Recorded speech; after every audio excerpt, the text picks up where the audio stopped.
How does Stevie Ray Vaughan think about chord changes? If you listen to Little Wing, his Hendrix cover that's all instrumental, there's a set of chord changes at the end of every chorus there that if you don't know scales and modes, it gets a little bit muddy and murky harmonically what you should play over what. And it's very revealing when you transcribe the shapes that Stevie's using to see how he's thinking about it. So if you kind of fast forward through the tune, right, you have an E minor from the top. It goes to a G, to an A minor, back to an E minor. Then we have a B minor, A minor. And here's the section I'm talking about. It goes from a G to an F to a C to a D. Now, what does he do there? 90% of the time, you hear licks that go like this.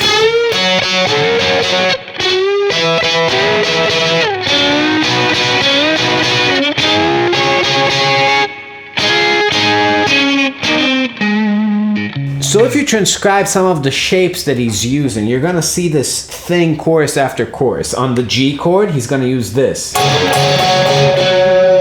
On that F chord, this. On the C chord, and then finally on the D. Now, what's going on there? These are just kind of like those cage shapes. This is the G shape in the caged system. And what he really does is he combines two shapes, this G-shaped G and this E-shaped G. And he has a lot of neat ways of going from one to the other. He has a lot of licks here. And then here.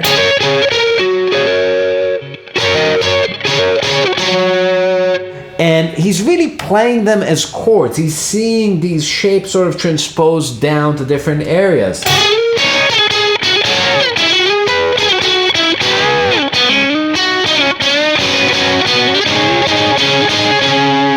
Now, something that's really powerful to be able to do playing on major chords is adding another shape to that mix, which is the A shape. So if I just take a look at that G, I have this, my G-shaped G to play around with, my E-shaped G, and then if I go down, these kind of connect to this shape. So really the game is going from these three. That's typically what you see rock guys, blues guys do. But then in the context of chord changes, you need to see the sequence of how they move down the neck as the chords are changing. So it's 2 beats on this guy, 2 beats on this guy, 2 beats on this guy, and then 4 beats on the D, or even longer, I think, 8 beats on the D. So 1, 2, 3, 4, 1, 2, 3, 4, 1, 2, 3, 4, 6 beats on the D. What you really want to be able to do is be able to move lines inside those visual patterns on the guitar. The G, the F, the C, and then finally the D.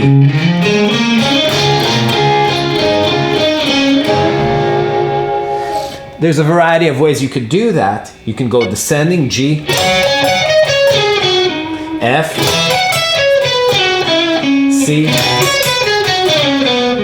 and then D.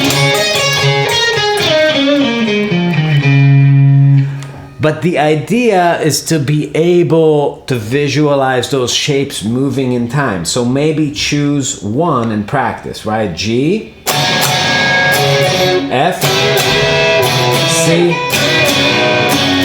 D. Here's a different one, the E shape, G, F, C, D. Right, that A.